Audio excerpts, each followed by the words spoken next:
Boa noite, amigos do canal Política Etílica. Boa noite, Rodrigo, Abel. Hoje nós temos um convidado especial, o arquiteto e urbanista Washington Fajardo, que nós dois tivemos o prazer de trabalhar na Prefeitura do Rio, que hoje está estudando na Universidade de Harvard, nos Estados Unidos, dando aula também. E vem falar um pouco com a gente sobre a experiência dele lá, sobre a perspectiva de ser candidato a prefeito do Rio no ano que vem, o que, que ele está pensando aí dessa candidatura, pensando sobre a cidade. E depois a gente vai tentar entrar, cabendo o tempo, a gente vai tentar entrar nos nossos assuntos tradicionais do Gole de Sexta, que é a conjuntura nacional, que pela primeira vez, eu diria, a gente tem uma semana mais tranquila, com poucas novidades, né? O Bolsonaro ficou mais quieto. Quando o Bolsonaro fica quieto, é uma beleza. E no cenário internacional que a gente tem algumas coisas bacanas ou no mínimo interessantes acontecendo, evoluções sobre o Brexit, evoluções do impeachment do Trump, eleições em Portugal no domingo. Então tem bastante assunto aí. Fajardo, bem-vindo. Obrigado, Marcelo. Obrigado, Rodrigo. Prazer estar aqui com vocês. Saudades aí dos nossos encontros, tanto no período da prefeitura quanto também depois. Um prazer estar aqui. Eu sou seguidor fiel do Política Etílica. Você responde por 50% da nossa audiência, né, Fajardo? Parece, mas eu sei que está reverberando. Eu sei que o programa está reverberando e eu agradeço a oportunidade de conversar e também a alegria de estar aqui com vocês. Marcelo, super obrigado por ter aceitado o convite, né? Ô Marcelo, só fazer um registro porque o Jackson não está conosco, né? Mandar um abraço, sim. Mandar um abraço pro Jackson. O Jackson tem um compromisso. Manda um abraço também para ele. De longa data. Te mandou um abraço aqui, Fajardo. Eu queria muito te entrevistar e me mandou algumas perguntas bem quentes aqui para você, viu? Ah, legal. Marcelo, quer começar, Marcelo? Vamos acelerando? O Jackson tá no Rock in Rio? Se tiver no Rock... Ó, eu tô pro Rock in Rio hoje, ó. The Who. Mas essa banda não vai tocar lá, não. Vai, infelizmente, né? Mas vamos. Bom, eu vou começar com uma pergunta que tem que ser feita. Fajardo, você é candidato a prefeito do Rio ano que vem? Marcelo, eu tô já há um certo tempo com a mensagem no peito e com energia de ajudar a cidade.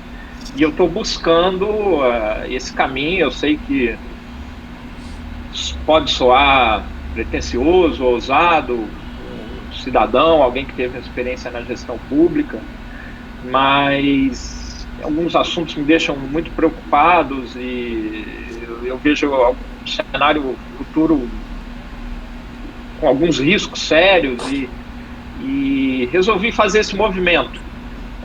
Vida é movimento e eu quero contribuir para um debate positivo. Não é um projeto de vaidade, não é um projeto é obviamente um projeto de entrar na política, não é um projeto de me converter num político de carreira. Eu acho que eu tenho uma contribuição que eu poderia dar, que eu posso dar de uma maneira efetiva, trazendo algumas inovações, trazendo algumas visões que podem parecer novas, mas que, na verdade, do ponto de vista de planejamento urbano, são coisas muito antigas e que eu observo que a gente está esquecendo. Então, eu vejo um certo Alzheimer coletivo, um processo de esquecimento de algumas boas práticas, e isso me deixa muito preocupado. Então, é isso que eu estou disposto a fazer. Eu não posso dizer que eu já sou candidato, porque isso depende de fato, ter uma confirmação de partido, de legenda. Eu estou filiado à rede e tentando, me apresentando, me oferecendo, tanto à cidade como ao partido, para fazer isso. Fajardo, deixa eu tentar, assim, essa resposta é uma resposta trivial. Eu queria, assim, tentar tirar algumas coisas a mais. Você é uma figura que tem uma trajetória profissional extraordinário, né? Você passou por 2 prefeituras que ao fim das suas gestões tiveram enorme relevância, uma foi Nova Iguaçu, depois você teve junto na Prefeitura do Rio, ou seja, sua trajetória na administração pública é uma trajetória extremamente exitosa. Combinado a isso, você tem uma trajetória acadêmica fantástica, né? E do ponto de vista público... Bondade sua, mas... Não, mas do ponto de vista público, você é uma das poucas pessoas que conseguem agregar uma imagem de pessoa ética, de pessoa que trabalha muito e que entende do que fala. Eu diria assim que você seria um sonho de consumo de 10 prefeitos que eu conheço, você seria um sonho de consumo de 10 prefeitos. Tá? Você simplesmente está fazendo a seguinte opção: quero mudar o lado do balcão.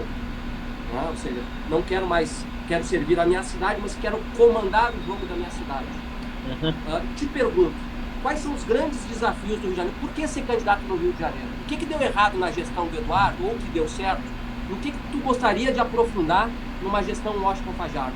Pensando assim, vamos projetando o futuro. Te botei numa máquina do tempo. Daqui 6, 5 anos, Fajardo sai pela porta da frente da prefeitura. Qual é o legado do Washington Fajardo como prefeito? Rodrigo, Eduardo não, na gestão do Eduardo no Crivella, né? No Crivella, Rodrigo, eu sou de uma geração que eu estava na escola de arquitetura e estava sendo formulado e implementado o Rio Cidade Favela Bairro.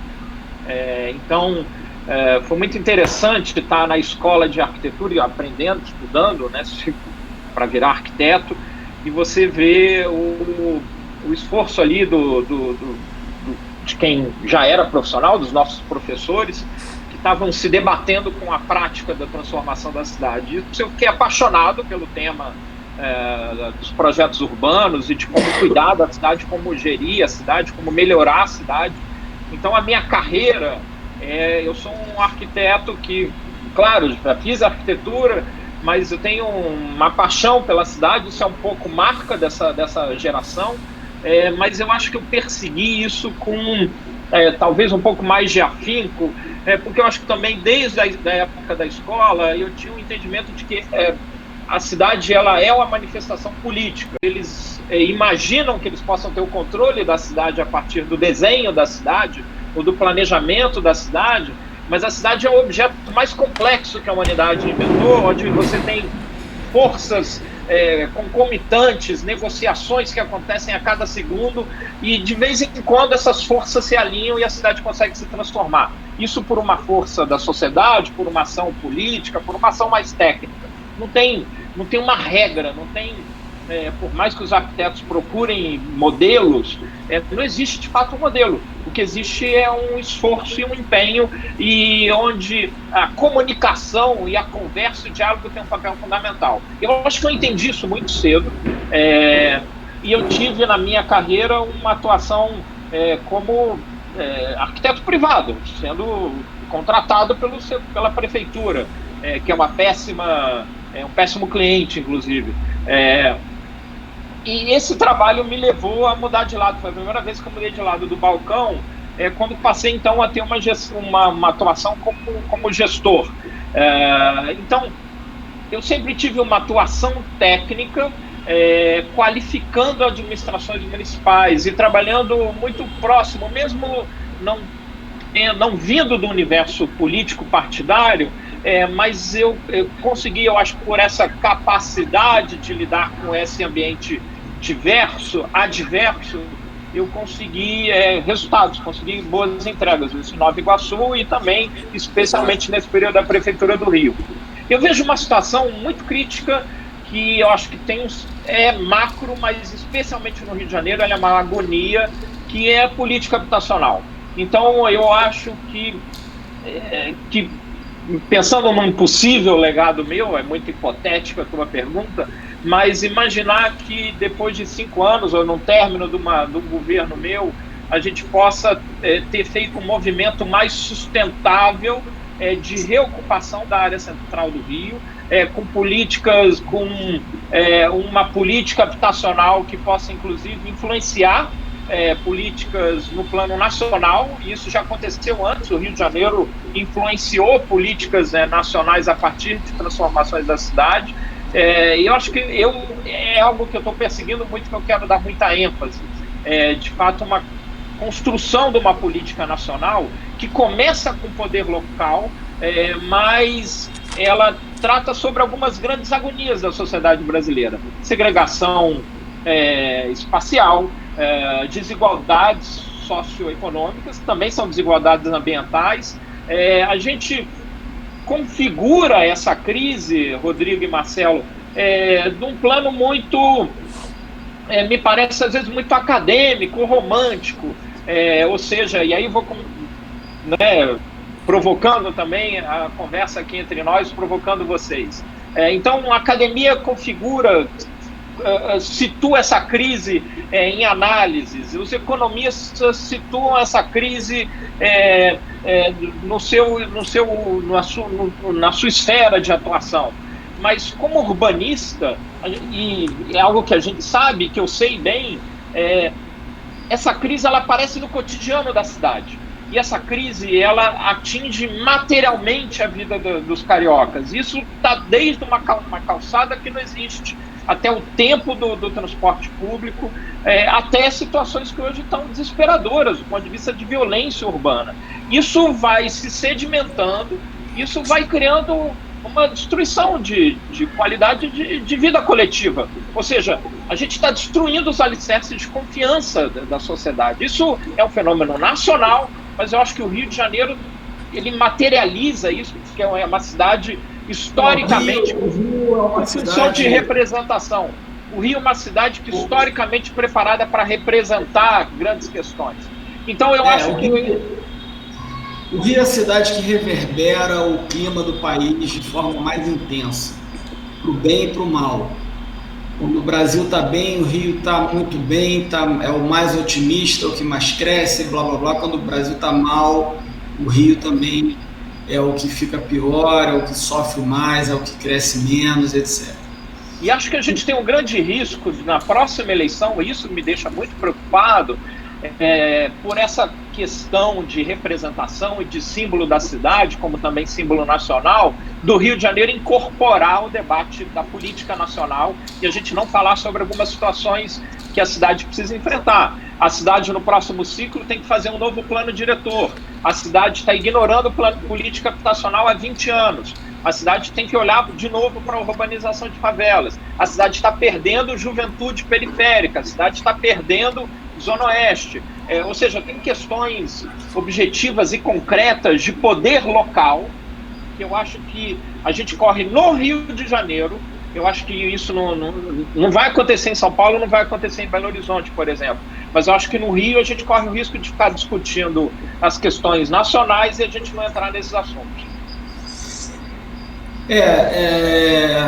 Pode ser que sim, né? Eu tenho uma perspectiva um pouquinho diferente. Eu acho que, eu falei isso, não sei se você assistiu nos outros programas, a eleição de 2020, no meu entendimento, aí, da minha experiência de longa data com campanhas, é uma eleição que vai ser bem diferente da de 2016 e diferente também de 2018. Por quê? Eu acho que 2016 foi uma eleição que marcou o início de um esgotamento da população com a política.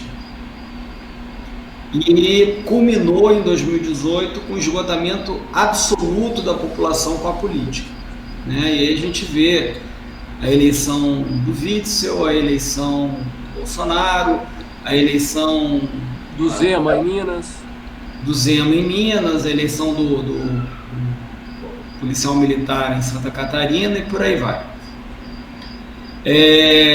Eu acho que 2020 o esgotamento não será mais com a política, o esgotamento será com a falta de resultados, o esgotamento será com a incompetência, com a falta de entrega.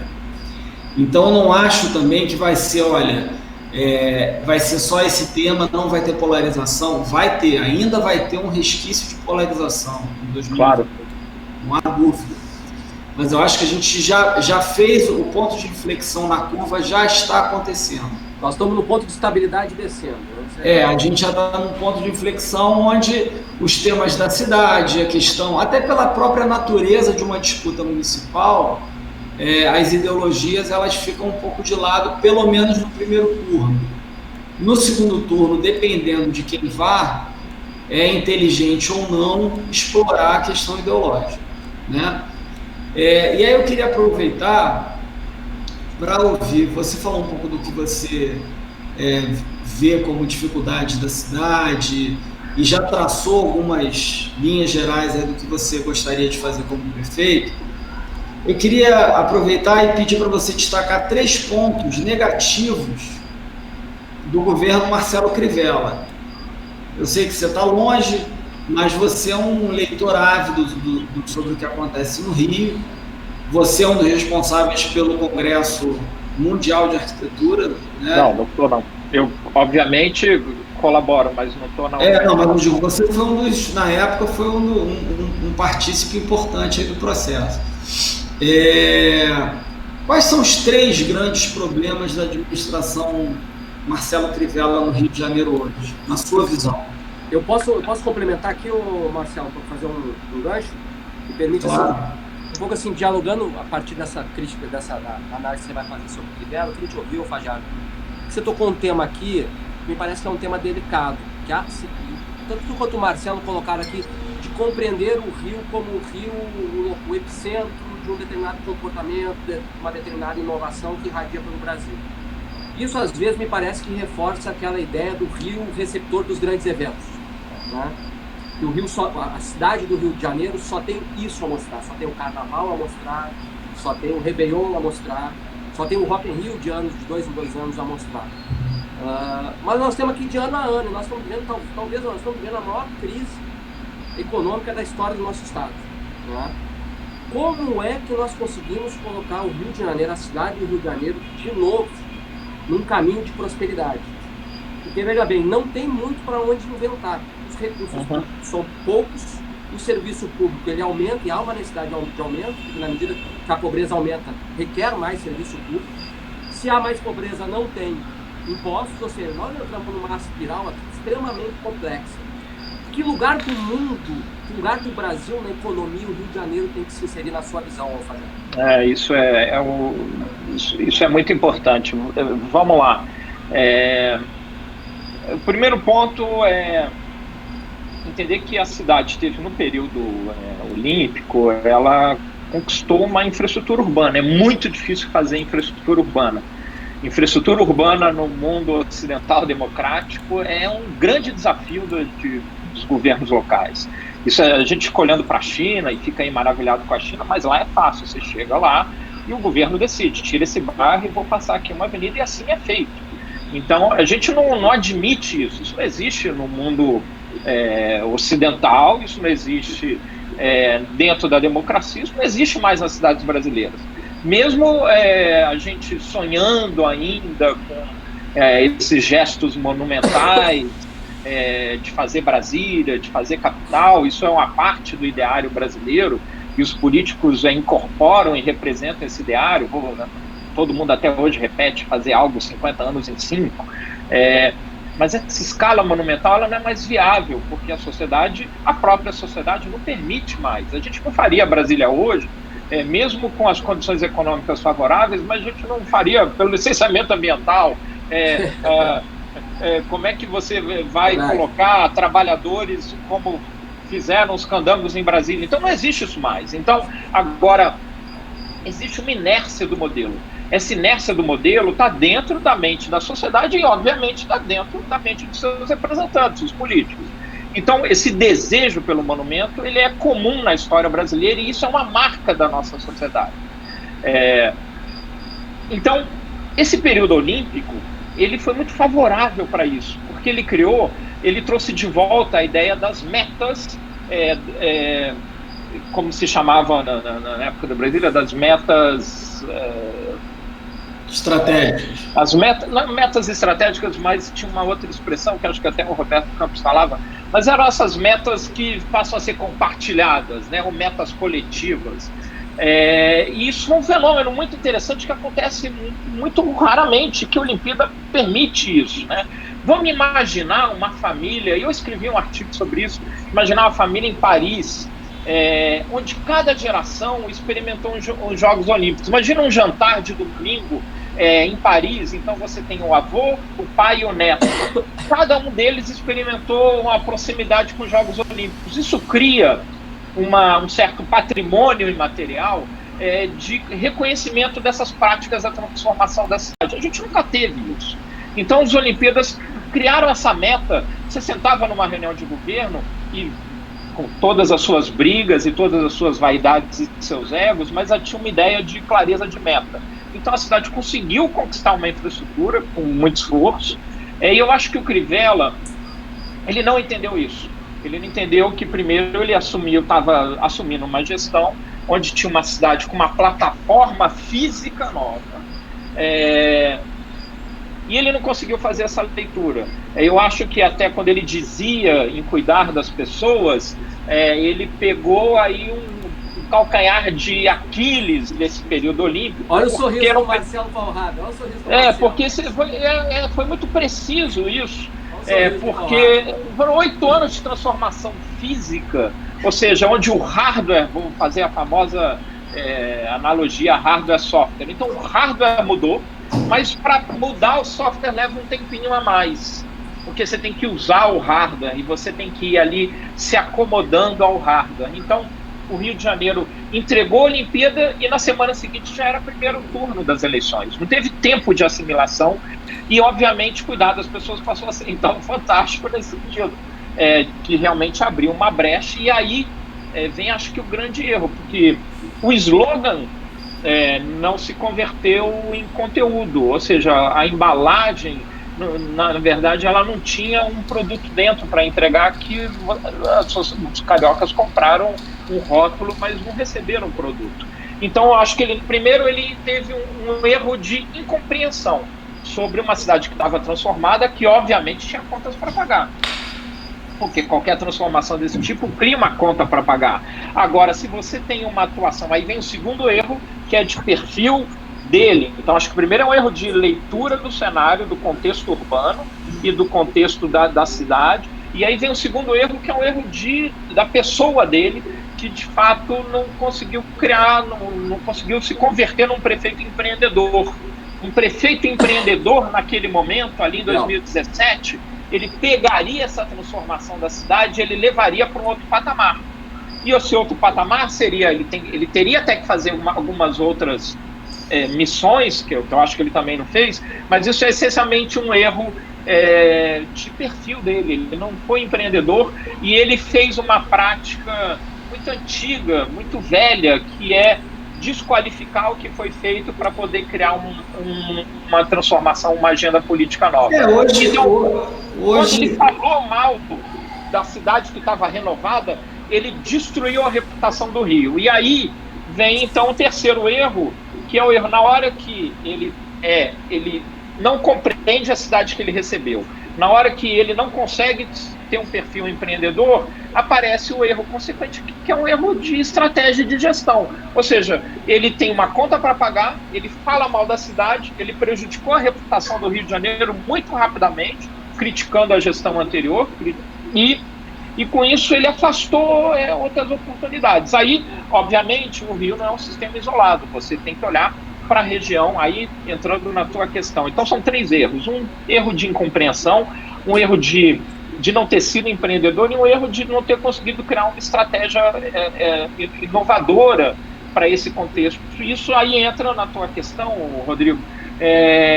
Cidades competem no mundo e também no próprio Brasil. A gente não tem no planeta Terra 2 grandes cidades com tamanha proximidade. Nem aqui Boston, Nova York estão mais distantes do que Rio e São Paulo, e são cidades protagonistas num plano global. O Rio tem a reputação, tem a imagem, mas não tem os fundamentos econômicos. E aí o que acontece no cenário Crivella? Você tem uma disputa política em São Paulo que que vai exatamente nesse vazio na destruição da imagem do Rio, que o próprio Crivella promoveu. Você entra lá uma agenda em São Paulo mais empreendedora, né? Então, o que o Dória vai fazer em São Paulo até acho que mentindo para todos os paulistanos, porque ficou prefeito um ano em 3 meses, mas ele, bem ou mal, ele vocalizou uma imagem nova e uma reputação nova para São Paulo, que é uma cidade que tem fundamentos econômicos fortes, e muito rapidamente os investimentos que estavam olhando para o Rio de Janeiro, obviamente, foram para outros lugares. Então, aí, Rodrigo, eu acho que essa é uma questão fundamental. Tem um desafio geográfico no Rio de Janeiro que está esquecido há bastante tempo. Agora, é bom frisar que a gente só fez Jogos Olímpicos em 2016 porque isso foi pensado em 93, num plano estratégico onde a cidade assumiu uma visão de conquistar eventos globais. Então, a gente fala muito mal, mas bem ou mal, o Rio de Janeiro vem em seguida um planinho muito bem feito, um plano estratégico feito lá em 93, renovado depois, mesmo com a briga César Maia e Conde, os planos estratégicos continuaram a funcionar. A própria administração de Eduardo Paes também adotou a metodologia de planos estratégicos. Então, acho que o Rio de Janeiro ele tem 2 ferramentais que são a ideia dos grandes eventos para melhorar a infraestrutura, né? Que é a ideia de você ter um plano diretor, ou seja, você ter ali um instrumental mais técnico, mas você também tem um outro instrumental que é mais dinâmico. Então, se algo é um plano de 10 anos, que é um plano diretor, você tem o plano estratégico como um instrumento de mandato. Até acho que tem algumas críticas aí, mas bem ou mal, o Rio de Janeiro vem fazendo essa receitinha muito bem feita. A gente não teve nenhum prefeito maluco, São Paulo teve o Pita, coisas estranhas, e a gente vem tendo prefeitos muito racionais e razoáveis, uma boa sequência. A Olimpíada é resultado disso, ela não é resultado. A Olimpíada não foi pensada em 2009, a Olimpíada é pensada lá em 93 nesse plano estratégico. A gente esquece, como eu falei da memória, a gente esquece que a gente tentou a Olimpíada várias vezes. Era algo muito estruturado em termos de meta para a cidade. Agora, a gente não colocou na mesma prioridade o desenvolvimento econômico do Rio. E eu acho que isso a riqueza de São Paulo, não é a riqueza dos paulistanos, é a riqueza dos paranaenses, é a riqueza dos mato-grossenses, é a riqueza dos mineiros, porque São Paulo, historicamente, ela é um hub de um polo geográfico que é muito maior do que a própria cidade ou o próprio estado. Então, é um sistema de rios, hidrovias, ferrovias e estradas que escoaram a produção de todo esse setor do Brasil que vai ali para baixo de Goiânia até ali Santa Catarina quase. O Rio de Janeiro não construiu isso. Então eu acho que o Rio de Janeiro precisa, só fechando, ele precisa, Marcelo e Rodrigo, e aí acho que o prefeito precisa de fato assumir uma agenda empreendedora e inclusive encostar no governador e falar: governador, a gente tem que criar um novo espaço geoeconômico para o Rio de Janeiro. Senão, de fato, a gente vai virar cidade de final de semana dos paulistanos. Então, esse novo espaço geoeconômico do Rio de Janeiro pode ser a gente fazer um consórcio Estado do Rio com o Estado do Espírito Santo. Ou seja, eu sei que isso é um assunto do prefeito do Rio, mas o prefeito do Rio tem que provocar o governador para que inaugure uma agenda econômica, que eu acho que é até algo que não está sendo feito. Se o Rio não entrar nessa agenda econômica, e essa eu sou por natureza otimista, mas essa é algo que me deixa muito pessimista e até que de certa maneira, o que está me dando ânimo de querer entrar nessa loucura da vida política, que eu acho que se o Rio de Janeiro não assumir uma agenda mais ousada em termos de visão de longo prazo, com ênfase em desenvolvimento econômico, o Rio de Janeiro vai virar uma cidade inviável na próxima década. Isso é um risco muito grande. E aí tem a dimensão pessoal. Eu escolhi essa cidade, eu sou pai de 3 carioquinhas, tenho uma enteada carioca. Eu não quero que essa cidade fique inviável, porque essa cidade tem atributos que o mundo vai precisar. Muito bem. Marcelo. E como é que você está vendo a disputa no ano que vem? Hoje a gente tem aí o prefeito Marcelo Crivella. Essa é a pergunta que eu queria fazer para vocês, na verdade, mas vamos tentar. Marcelo Crivella, candidato à reeleição, né? Você tem o Freixo como candidato do PSOL, e aí surgem dúvidas, né? O PSL vai ter um candidato? Sim ou não? Se tiver, quem será? Se não tiver, vai apoiar quem? o candidato o prefeito Marcelo Crivella, ou vai repensar a briga com o Witzel e lançar um candidato junto com o Witzel? O Witzel idem. O PSC vai ter um candidato? Vai apoiar o Crivella? Vai apoiar um candidato do PSL? Uma vez que a relação com o DEM ficou clara que houve um freio de arrumação. A TV lançou a Mariana, né? PSDB. Também um lançamento, também acho que mais para animar a militância e tal, mas não foi um lançamento firme, até com a presença do Eduardo no lançamento. O Eduardo dando cada vez sinais mais intensos de que será candidato, né? E dúvidas ainda se realmente o Molon vai disputar a eleição novamente, não vai disputar. Se disputar, ele vai estar de alguma forma disputando apoios na esquerda com o Freixo. O PDT é outro player importante, já indicou que vai lançar a delegada Marta Rocha. Então, eu acho que ainda tem muita coisa para ser arrumada. Hoje você tem, acho que com clareza, a candidatura do Crivella, a candidatura do Freixo e uma série de incógnitas sobre movimentação do PSL, movimentação do governador Witzel, movimentação do Eduardo Paes, movimentação do PDT. Eu acho que é quase certo que tem a Marta Rocha. Então, dentro desse cenário, você está imaginando disputar esse processo aí de que forma?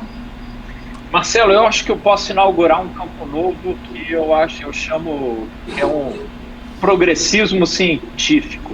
Ou seja, ter de fato uma agenda progressista, mas com uma boa construção de políticas públicas baseadas em evidências e uma perseguição absurda por resultado. Eu acho que a gente precisa disso.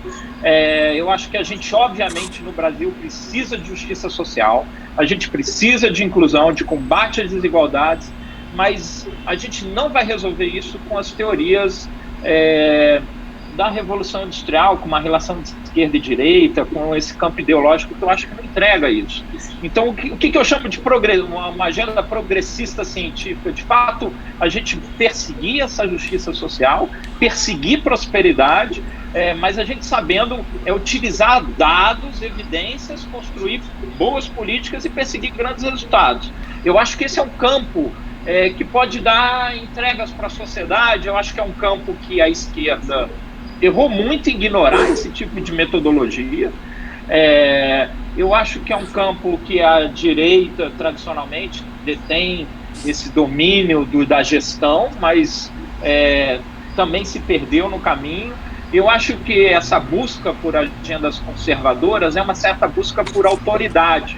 E eu acho que a gente precisa, de fato, de novas autoridades também. Então você vai ser o nosso Luciano Huck na campanha? Eu acho que eu posso trazer uma dimensão que eu chamo de autoridade pedestre, ou seja, você de fato ter um domínio e ter uma eficácia de atuação junto à sociedade, porque você está dentro dela, você não está sobre ela, ou você não está em paralelo a ela. Agora, olhando para esse quadro, não tenha dúvida de que o Eduardo Paes é o grande fiel dessa balança desse jogo político, porque é um excelente gestor, a sua gestão é conhecida, e na medida que o Crivella naufragou, ele também ele cria essa percepção, uma certa nostalgia, né? Então, um saudosismo desse prefeito que funcionava bem e que entregava o que a sociedade queria. Agora, ele foi prefeito por 2 mandatos com excelentes resultados. Agora, a gente imagina que seja possível começar um capítulo novo, seja possível a gente inovar mais, porque eu acho que tem alguns assuntos que não foram bem trabalhados durante esse período dele. Exatamente o assunto de política habitacional, exatamente como é que uma ênfase em uma agenda econômica e de redução de desigualdade. Eu acho que o Freixo é, obviamente, o segundo fiel dessa balança e é um excelente quadro político. Acho que mesmo as pessoas reconhecem nele uma integridade, mas eu acho que ele não consegue, infelizmente, se desvincular de algumas premissas ideológicas que é o que dão sustentação aí ao campo da esquerda. Crivella, obviamente, vai tentar, ele tem a sua base eleitoral fiel, mas acho que ele vai apresentar uma agenda de uma certa caridade fraca, como, né, hoje, por exemplo, está inaugurando semáforo, né? Então, o prefeito não inaugura semáforo, o prefeito cria política de mobilidade sustentável. Hoje o Crivella se limita a entregar títulos de RGI, autorização para taxista e autorização para camelô. Outra obra de conservação. Na medida desse fracasso da gestão, ele passou a usar a estratégia do bode na sala. Então, o Crivella, ele coloca o problema e aí ele tira o problema, ele fala, olha, resolvemos o problema. Então, você vê a situação, por exemplo, do pagamento de salário. Então, ele solta esses boatos na prefeitura de que, olha, parece que o salário não vai chegar no dia. E aí, faltando uma semaninha para o pagamento do salário, ele faz um vídeo, ele faz aqueles vídeos lá no condomínio dele, para você ver que o paisagismo nem é da prefeitura, é um paisagismo lá do condomínio dele, lá na Barra, lá na Península.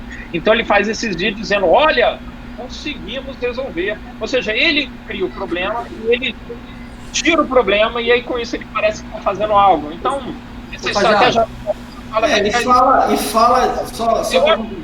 Eu acho que o PDT se equivoca. Marta Rocha é, obviamente, uma deputada também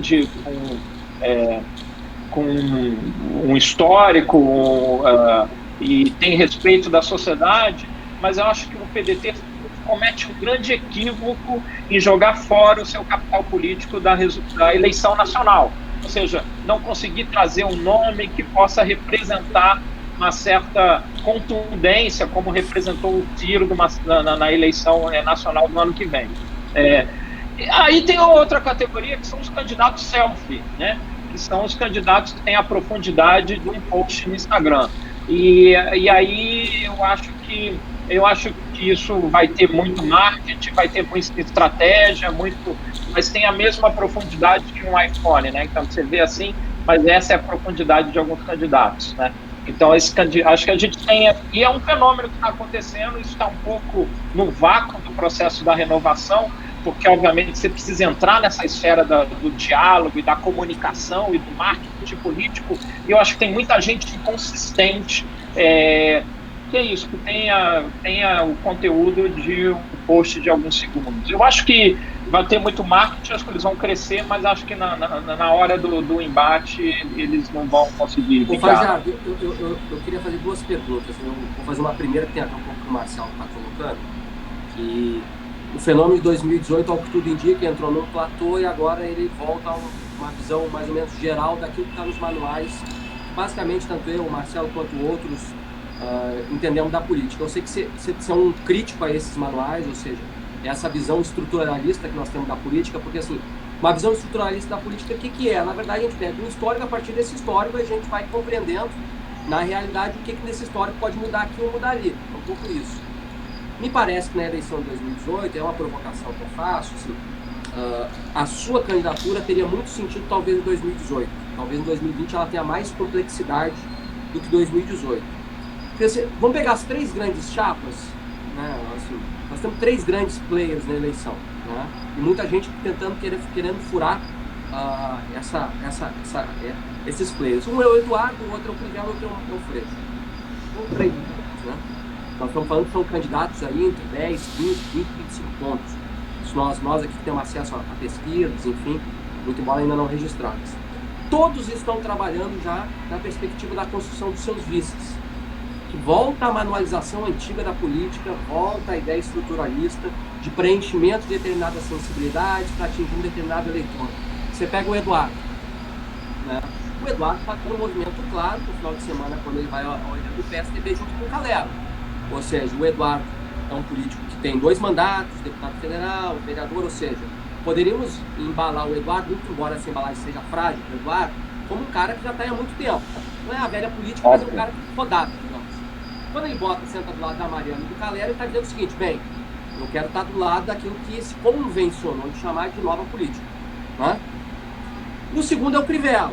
Né? O Crivella tem uma parcela seguinte, ele sai de uma posição política muito interessante, o Marcelo sabe disso. A eleição de 2018 ela dá um sinal muito claro, onde 70%, por exemplo, dos evangélicos votaram no Whitson e votaram no Bolsonaro.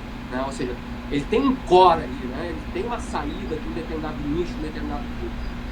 Quando ele faz a sinalização, por exemplo, querendo o Hélio Negão, lá de Nova Iguaçu, que está transferindo o título eleitoral para o Rio, ele está fazendo uma outra sinalização, ele está reforçando a ideia de 2018, ou seja, ele está tentando criar uma fortaleza para projetá-lo. Da mesma forma, o Freixo. Né? O Freixo faz um movimento muito, muito inteligente e ousado, quando ele tenta trazer a Benedita. Ele traz alguns atributos para bloquear determinadas críticas. Ele traz uma negra, de favela e evangélica. Né? Então, assim, você pega esses 3 players, eles estão jogando naquilo que a gente chama de estruturalismo da política de forma muito inteligente. Pergunto, Fajardo, assim, como é que a gente consegue, como é que um candidato consegue pretensamente furar isso? Né? Quando você acha que é o caminho? Você acha que, de fato, tem aí um caminho para fazer uma comunicação radical para tentar ultrapassar esses players? É um grande desafio, Rodrigo, mas eu acho que é possível exatamente por poder oferecer um conteúdo, qualidade e conseguir explicar isso. Então, acho que tem situações que estão ferindo os cariocas no cotidiano, na rede de saúde, experiência em espaço público, caos, desordem, que as pessoas estão vendo, porque elas estão convivendo com isso, mas acho que isso não é alertado. E uma capacidade de poder explicar isso e explicar como resolver isso. Como eu já disse no início, essa é de fato a pretensão, a ousadia, né? E ter uma vantagem competitiva dentro desse universo político, ser uma novidade experiente. Então, ao mesmo tempo que é um nome novo, uma cara nova, mas domino aspectos de gestão, aspectos de planejamento urbano, de construção de uma visão estratégica para a cidade. Eu sei que esses assuntos no calendário eleitoral, eles não são muito absorvidos.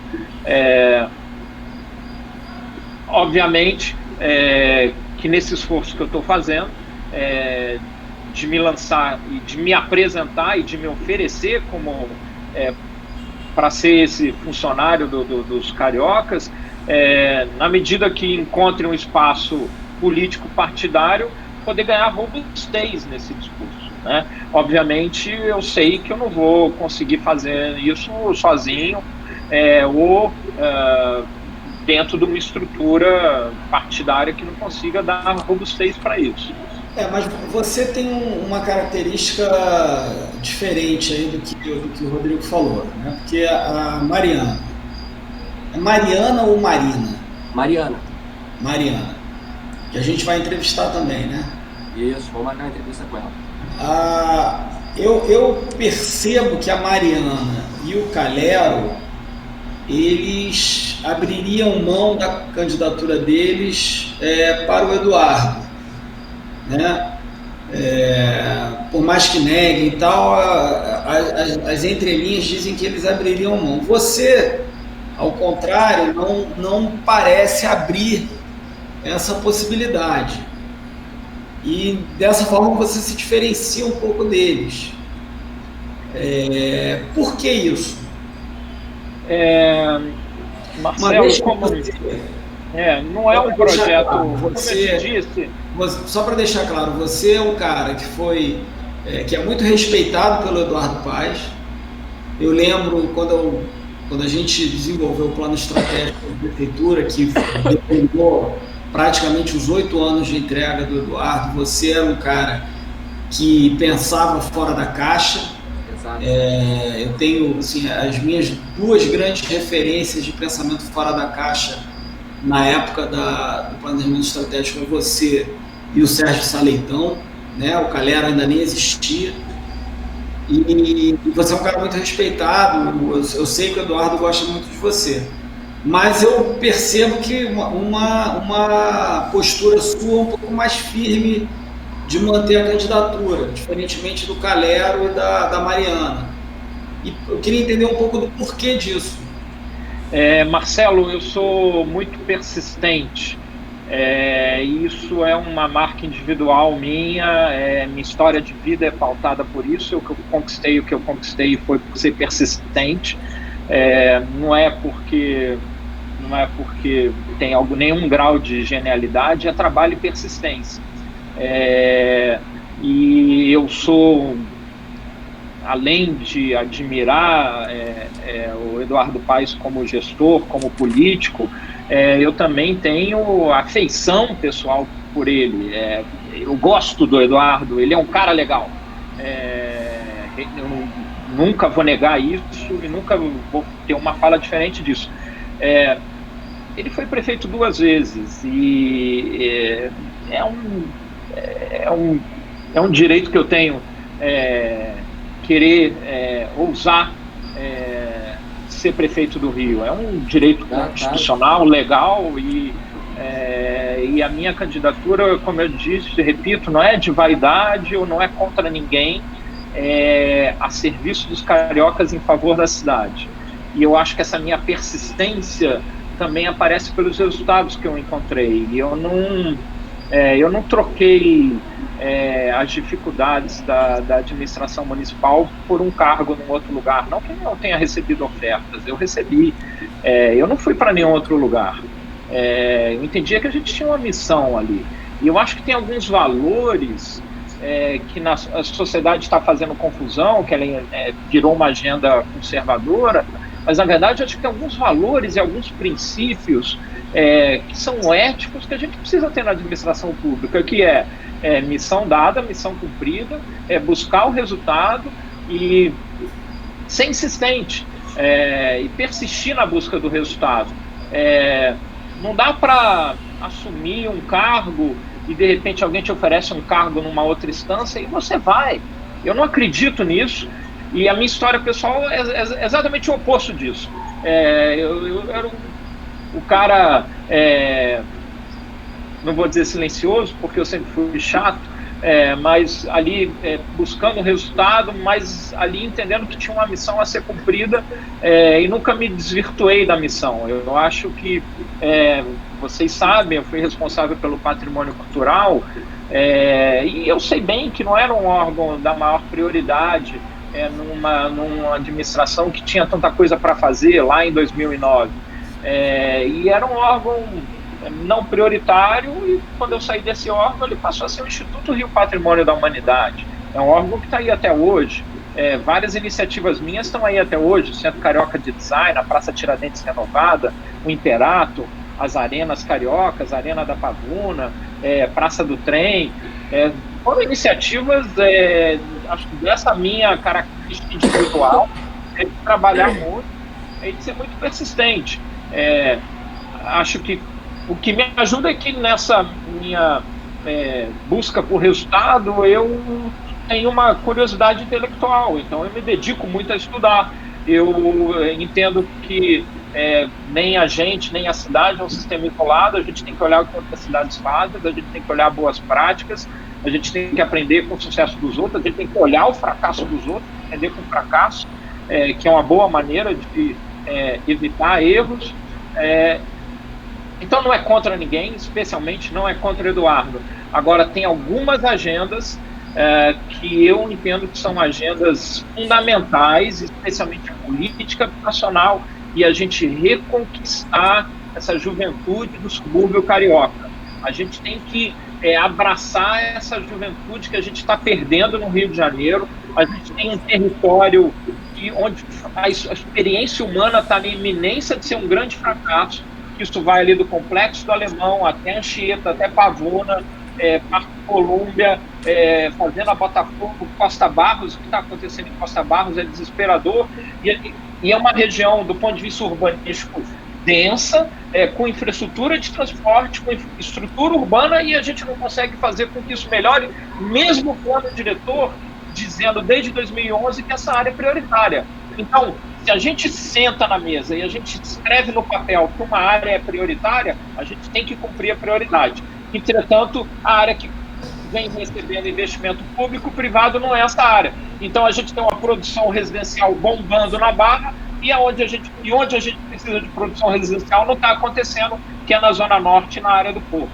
Então, eu acho que é possível a gente romper uma lógica, da gente, de fato, entrar numa agenda econômica mais positiva, se a gente conseguir criar uma política habitacional sem obrigar ninguém a nada, mas a gente conseguir atrair aí a jovem família, juventude desses bairros para vir ocupar outras áreas da cidade.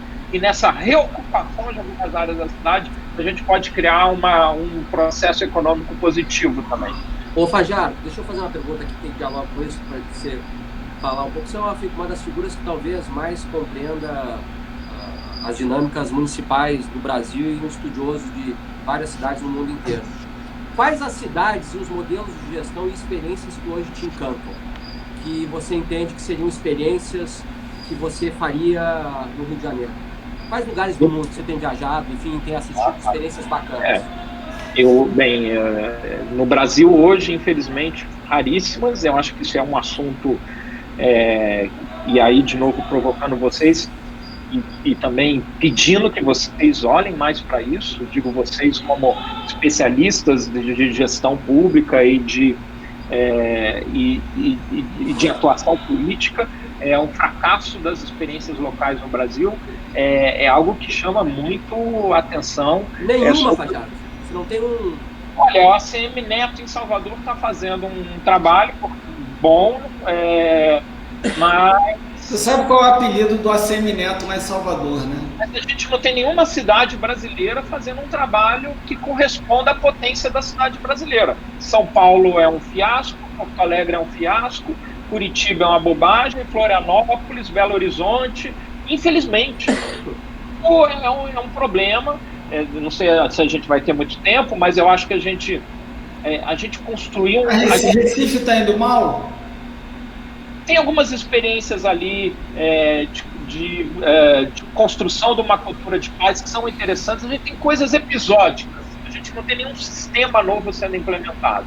Essas pílulas você vai encontrar em Recife, você vai encontrar em Salvador.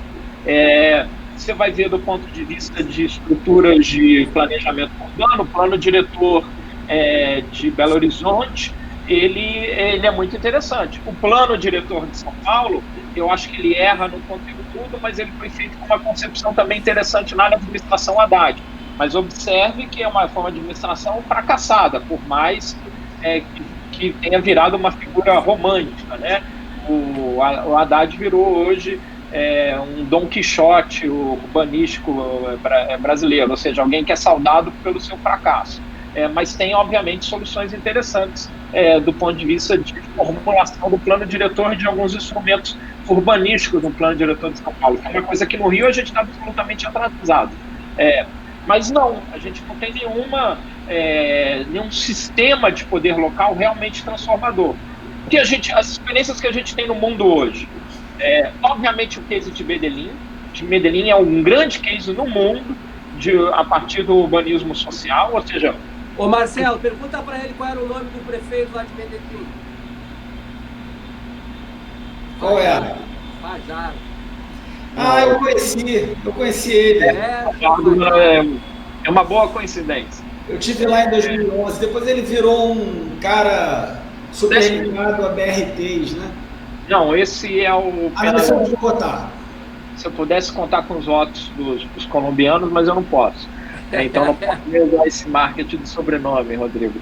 Mas obviamente um case, mais do que um case, realmente um conjunto de excelentes práticas.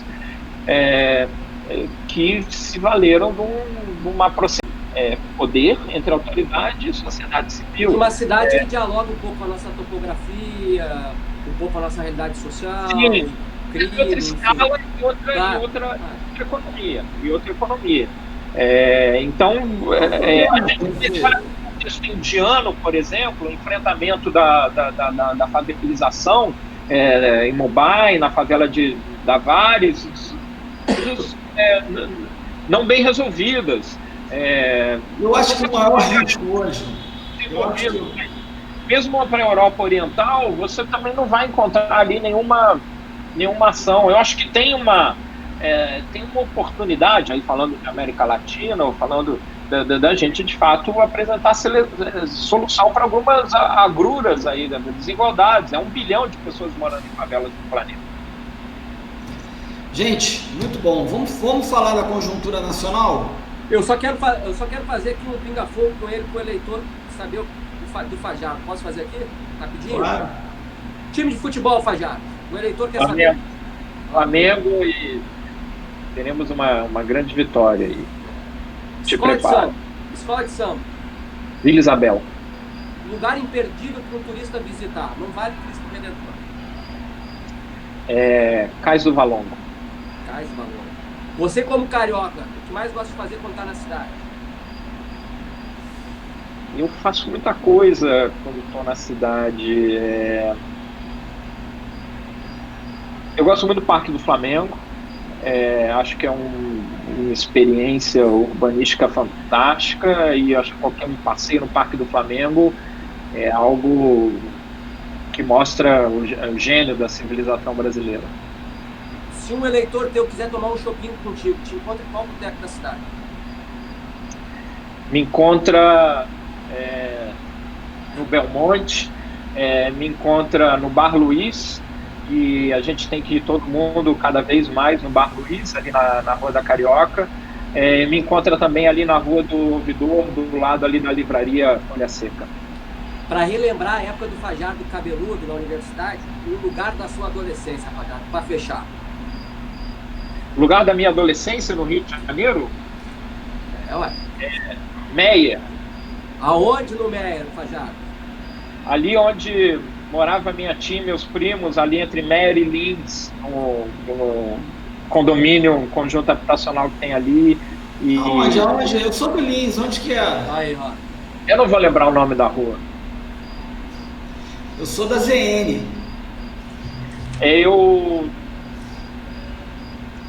Flamenguista da ZN. Gente, vamos falar um pouco de conjuntura nacional, tentar correr aqui. Bora. Eu vou querer fazer a conjuntura nacional hoje falando dos principais players da política nacional, né?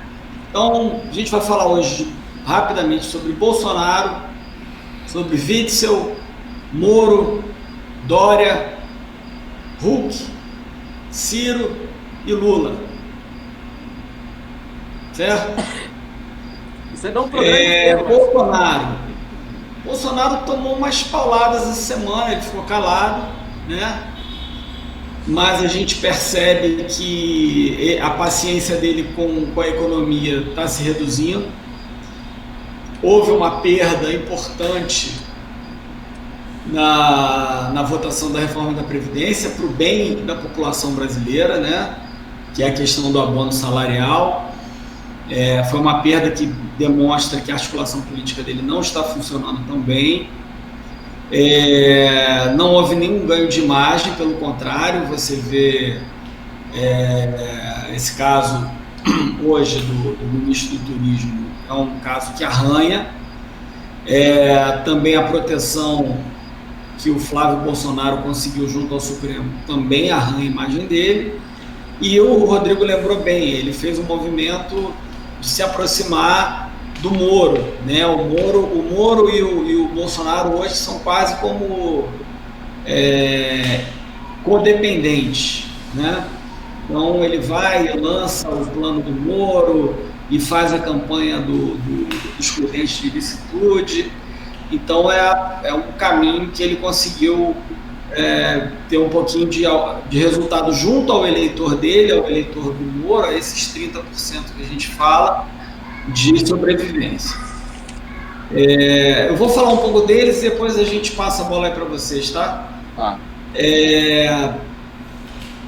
Dória marcou novamente uma diferença com o Bolsonaro essa semana. Não lembro nem exatamente qual foi a declaração, mas foi uma declaração, acho que na Globo News, né?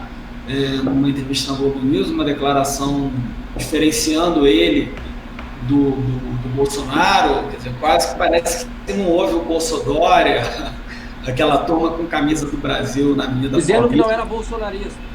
Ele nunca esteve lá, né?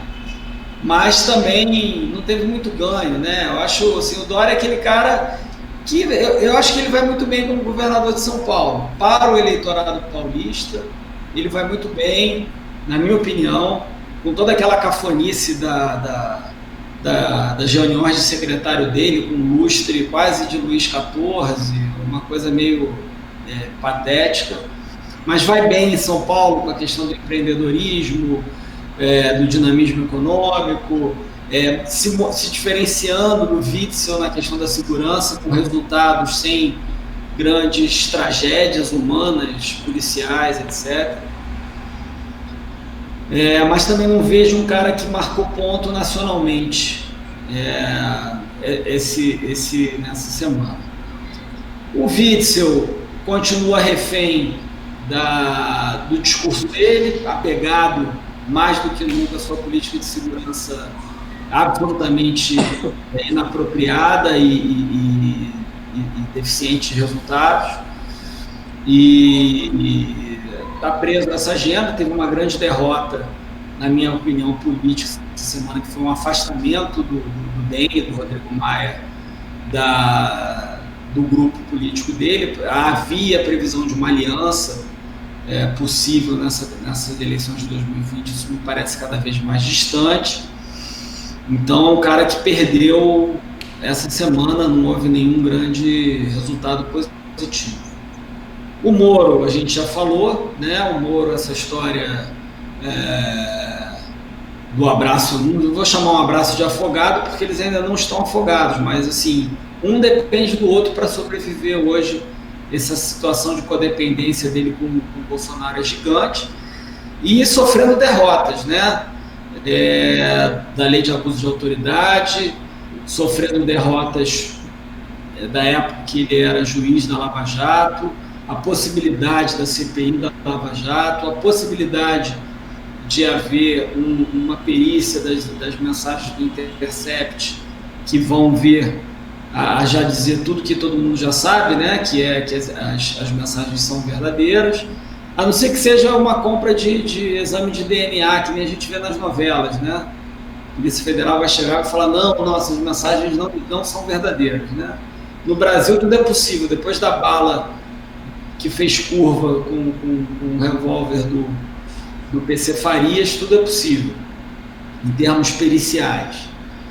E Luciano Huck fazendo o que ele faz, né? Vendendo positividade com discurso antipolarização, que não é nem de esquerda nem de direita, muito pelo contrário, com todos esses movimentos que eu concordo com o Ciro Gomes, esses movimentos de dupla militância, que eu acho que deveriam criar partidos políticos, né? Em vez de ser uma escola de formação de líderes que depois vão para partidos e não seguem a determinação partidária, segue a determinação da escola e de seus patrocinadores. Então, acho que é uma semana relativamente morna nesse campo. O Lula teve resultados interessantes, né? Hoje recebeu o título de cidadão de Paris. E a questão da progressão de regime, né? Os adversários estão usando isso de uma forma, eu acho até engraçada, né? De falar o uso político da prisão do Lula, como se ele quisesse ter sido preso, né? E, na verdade, há uma série de nuances aí numa progressão de regime, de humilhação, de o uso de tornozeleira, de aliviar determinadas decisões que vão ser tomadas no Tribunal Federal, uma vez que ele já estaria em prisão domiciliar. Então, acho que para o Lula, e ele deu uma entrevista belíssima, que é a minha recomendação dessa semana, ao canal GGN, ao Beluso e ao Eduardo Moreira. Então, acho que de todos os players, sem querer puxar a sardinha, o Lula foi o que se posicionou melhor aí no tabuleiro. O Ciro não mudou nada, tudo igual. Continua sendo Ciro. Continua sendo Ciro. E aí, Rodrigo e Fajardo, o que vocês acharam aí da conjuntura essa semana? Só um comentário, a conjuntura, na verdade, o Bolsonaro, tudo indica, ouviu alguém, né? Compreendeu o recado das pesquisas. Saiu uma matéria, saiu uma pesquisa do site Jota hoje, muito interessante, vale a pena ver. O Jota tabulou 400 pesquisas realizadas desde 87 sobre a avaliação presidencial. E nessa tabulação, o governo Bolsonaro tem o pior desempenho da história do Brasil desde 1987. Ou seja, é uma pesquisa bem robusta, muito interessante. Eu acho que alguém ali do establishment falou para o Bolsonaro, bem, tem que parar com isso. E a forma, é evidente que a forma era se atrelar ao Moro, né? Ele fez todos os sinais possíveis e impossíveis ao Moro essa semana. Você falou, ele lançou o pacote anticrime, uma campanha publicitária que está sendo contestada na justiça, inclusive. Ou seja, para tentar, no mínimo, conter um pouco essa queda que parece que é iminente.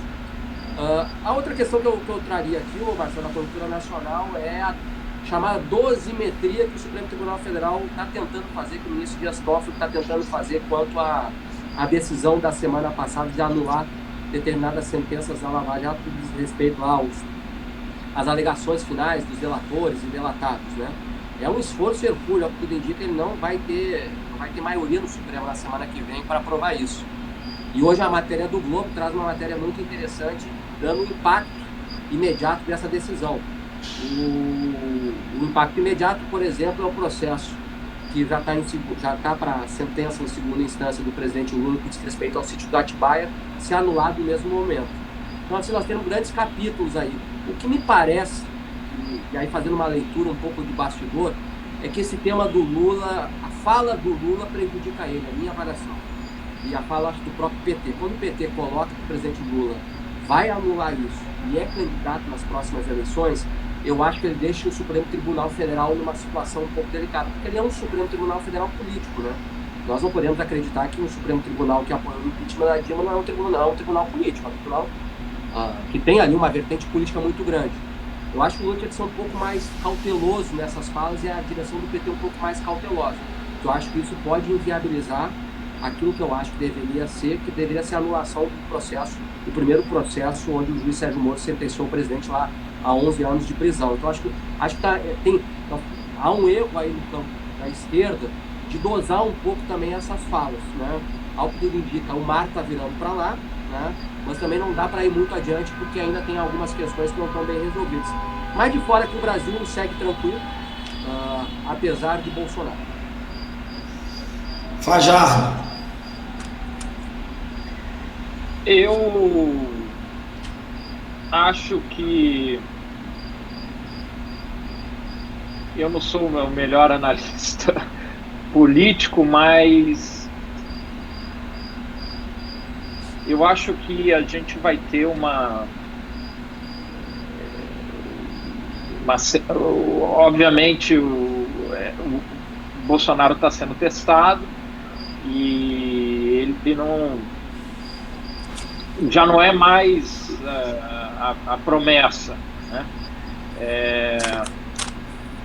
Acho que cada vez mais é um desgaste, mas eu confesso para vocês que eu estou absolutamente focado no Rio de Janeiro, em ideias para a cidade, e não estou olhando muito esse contexto. Entretanto, eu acho que, do ponto de vista do governo do Estado, eu acho engraçado isso, essa certa escola Dória, né? Ficou 1 ano e 3 meses na prefeitura e saiu e vira governador.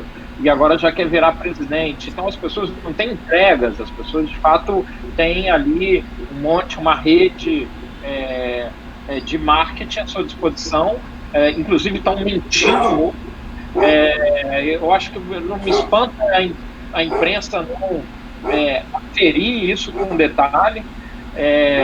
Então, Witzel fala números de redução, o Dória fala que teve entrega tal, entrega X e entrega Y, e não vejo a imprensa também questionar esses números. Acho que tem um problema e a imprensa precisa de fato questionar esses gestores que não têm entregas verdadeiras. E isso tem virado uma reverberação de rede social que é uma loucura. Você ter alguém que fica um ano num cargo e já quer almejar o cargo maior assim. Fajado, mas isso é um pouco característica do Rio de Janeiro, né? A fala de vocês... Não, veja... Você pega a Brizola. Brizola foi governador do Rio querendo ser presidente. Garotinho foi governador. Não tinha reeleição na época do Brizola, né? Não, mas vamos lá. O Rio de Janeiro, historicamente... A gente está falando de conjuntura agora atual. Eu tô falando de história. Do ponto de vista histórico... Então o assunto da história, vamos lá. Não. História e política... Porque assim, a fala de vocês reforça o seguinte: o Rio de Janeiro é um hub, o Rio de Janeiro projeta, não é isso? Então, assim, na política é natural que as pessoas projetem algo mais. Depois de ser governador do Rio, o cara vai ser o quê?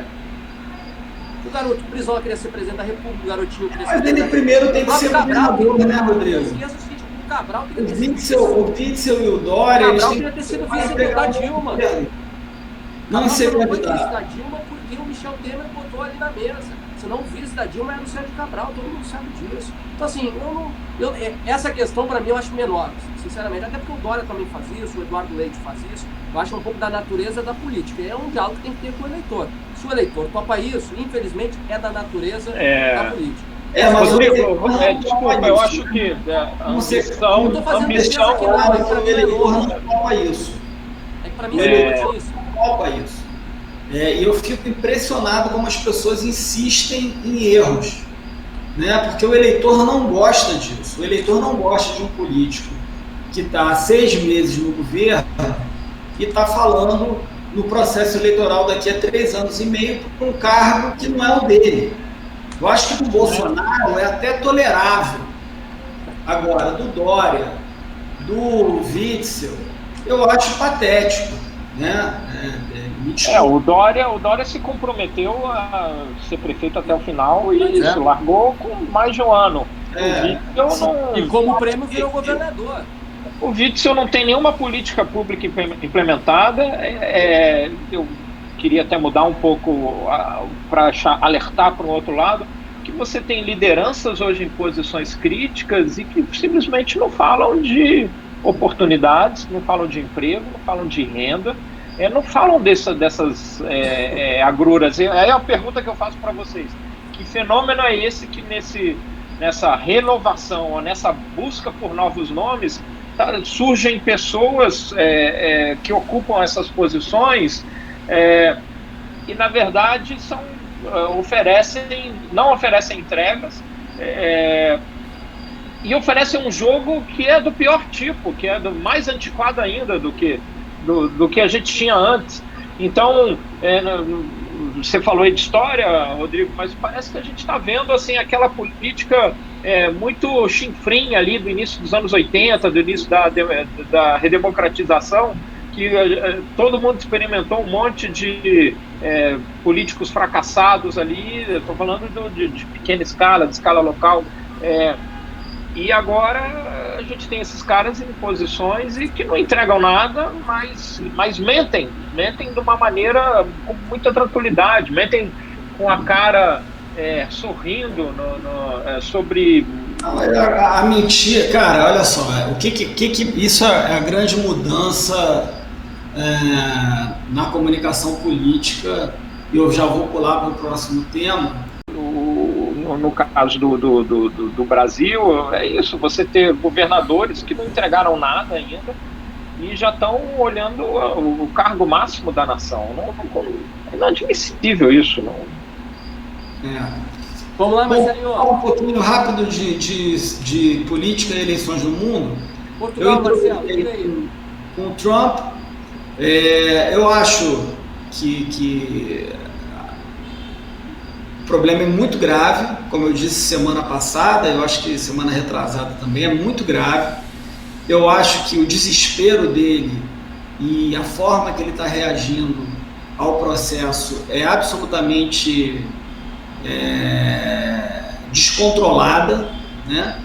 E agora é uma questão de narrativa, né? Gastando 10 milhões de dólares, onde ele fala que é obrigação do presidente americano ajudar os líderes internacionais a combater a corrupção no seu país. Só que não tem nada a ver com corrupção no seu país. É corrupção, eventual corrupção de um adversário num país estrangeiro.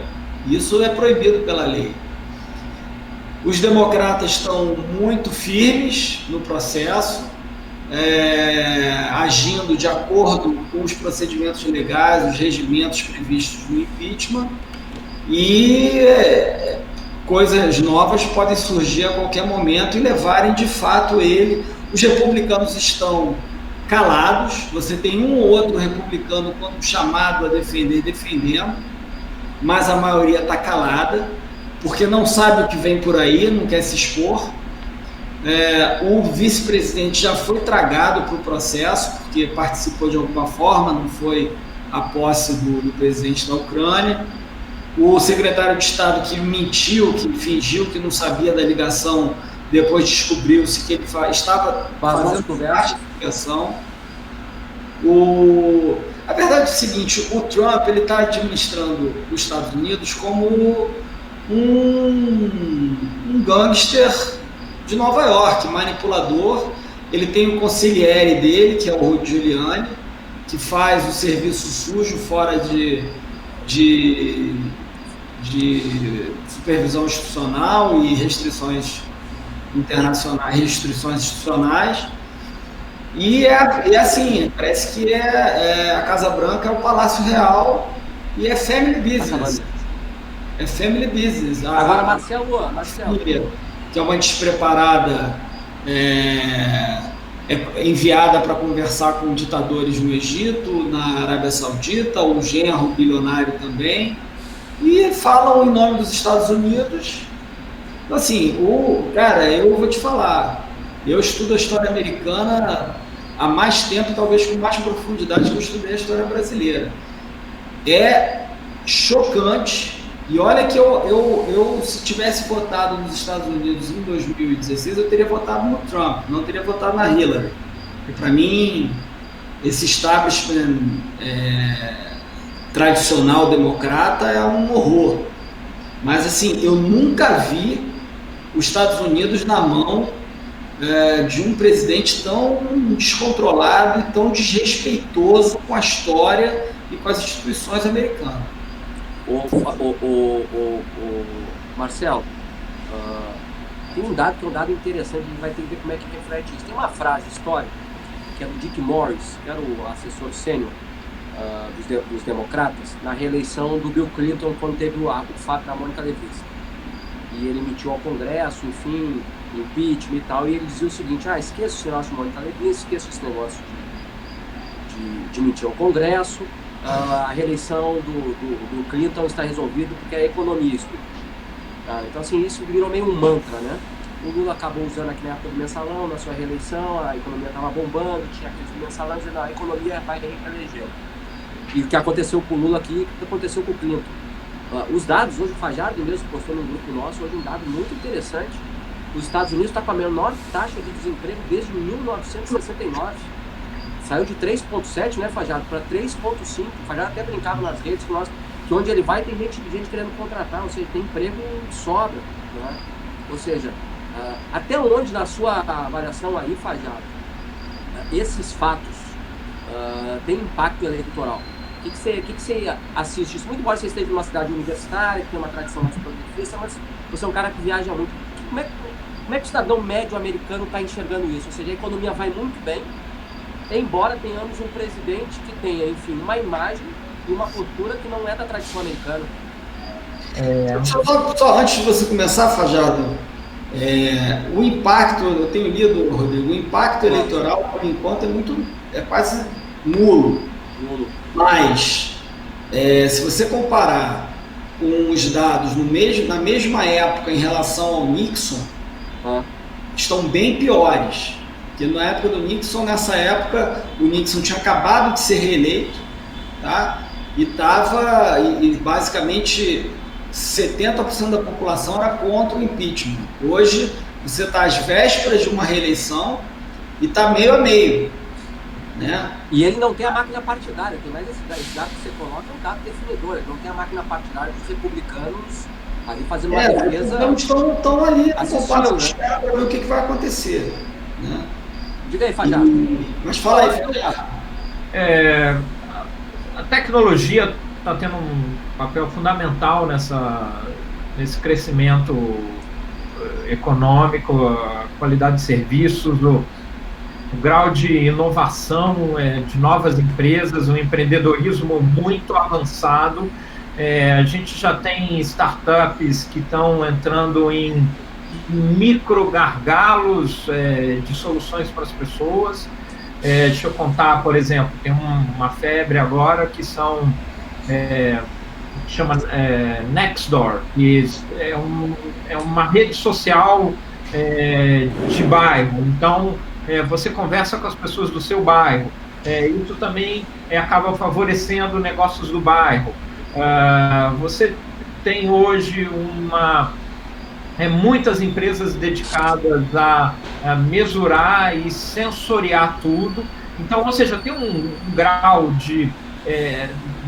já nem é mais a quarta revolução industrial, já deve estar na quinta e meia, quase na sexta, porque você já tem as grandes empresas, Google, Facebook, inclusive a Elizabeth Warren, essa é uma plataforma dela, ela quer quebrar, ela quer usar a legislação antitrust americana para quebrar o Google, dividir em empresas menores, isso é de fato legítimo. Taxar bilionários, fantástico, hein, Marcelo? Facebook, a grande polêmica aqui da semana foi esse vazamento do Mark Zuckerberg falando para os seus funcionários, onde ele colocou ela como a Elizabeth Warren, que é como inimiga do Facebook. É uma pessoa a ser combatida. Então, você imagina as ferramentas tecnológicas do Facebook para poder combater isso. E nas pesquisas internas do Partido Democrata, ao que me indica, ela tem grande chance de ser editada. Tem grande chance. Então, trazendo isso para a nossa realidade, é assustador ver que o Brasil não está investindo mais em ciência, em desenvolvimento, em tecnologia. A gente não pode perder esse outro bonde da história, né? A Elizabeth Warren está praticamente encostando no Joe Biden, se descolou do Bernie Sanders, né, que é o meu candidato predileto, porque para mim ele é o real, né, a Elizabeth Warren é o genérico, mas ela está indo muito bem, porque ela é mais soft, e o Bernie Sanders teve um ataque cardíaco essa semana também. E aí eu queria chamar a atenção... Mas assim, eu vou te falar uma coisa, aí a cabeça de quem trabalha com campanha. A voz dela é insuportável. A voz dela não vai deixar ela ganhar a eleição, cara. A não ser que, assim, realmente... Ô, Marcelo, então você está sentenciando que o Alessandro Molon, meu querido amigo Marcelo Freixo, não se elege prefeito nunca, então. São duas vozinhas também, tá? Quem? O Alessandro Molon e o Freixo. E eu vou procurar um fonoaudiólogo. São duas vozes doloridas. O Freixo, o Molon é menos, né? O Molon é outro problema, não acho que é o timbre da voz, não. O Freixo, realmente, o timbre é muito ruim. Agora, a Elizabeth Warren tem um timbre. O seu timbre é bom, Fajardo. Uma coisa para vocês. Fajardo, o seu timbre é bom, viu? Obrigado. É bom. Deixa eu falar uma coisa para vocês. Se lembram na campanha do Bolsonaro como o ministro, o astronauta Marcos Pontes, ele ia ser um ministro de destaque, ele ia ter um grande orçamento, ciência e tecnologia, e ninguém falava do ministro de infraestrutura. E hoje o ministro mais elogiado do governo Bolsonaro é o da infraestrutura, ou seja, a gente está no século XXI fazendo uma agenda JK, e o ministro da Ciência e Tecnologia está em que planeta? Sumiu ele. Alguém tem notícia do Marcos Pontes? Ele sumiu. O apelido dele é ministro O orçamento já não veio. Agora ele sumiu. Será que ele está na estação espacial? Onde que ele está? Em algum lugar. Falando em estação espacial, vamos para um outro país. Marcelo, me fale de Portugal, Marcelo, domingo. Portugal, a gente tem eleição no domingo, eleição que eles chamam as legislativas, que é a eleição do parlamento, que é o que decide, é a eleição mais importante do país, no calendário eleitoral. Ao que tudo indica, o Partido Socialista ganha a eleição, né, com tranquilidade, com uma faixa de 35%, entre 35% e em torno de 35% dos votos. Você vai ter o PSD, que é o rival à direita tradicional, com 25% a 30% dos votos. E eu acho que pode ter uma surpresa aí do Bloco de Esquerda, que é o partido que fica à esquerda do Partido Socialista, uma tradição trotskista, podendo ter um crescimento importante aí nessa eleição. Vai depender muito do turnover da juventude na campanha, que é uma coisa absolutamente imprevisível, né? Se o jovem vai votar ou não. Se for, o Bloco de Esquerda vai ter um crescimento importante. Mostra basicamente o seguinte: o bipartidarismo tradicional português, ele foi para o espaço, né? Porque não há perspectiva nenhuma, e esse foi o grande problema, né, do Partido Socialista para crescer nessas eleições. Não há perspectiva nenhuma do partido conquistar a maioria absoluta. Não vai precisar fazer coligações e alianças para formar o governo. Não vai ter a molezinha da última formação de governo, que teve o apoio no parlamento, mas não teve... Você acha que nós podemos ter, Marcelo, fatos parecidos que nós tivemos na Espanha, na formação do governo pós-eleições? Eu acho que vai ter, com uma grande diferença, né? A Catarina Martins é mais fácil do que o Pablo Iglesias. Até porque eles estão numa relação de governo, já muito embora eles não estejam no governo, eles apoiam o governo. Ela é mais fácil que o Pablo Iglesias, e o Antônio Costa é um avião. O Antônio Costa é um dos melhores políticos da Europa no momento, né? Como vai ficar a geringonça? É isso, né? Provavelmente, qual é a grande vantagem do Antônio Costa? E ele já deixou todos os sinais. Oi, gatinha. Boa noite. Ele já deixou todos os sinais claros. Ele vai conversar com todo mundo. Então, se o Bloco de Esquerda pedir coisas demais, ele vai para o PSD.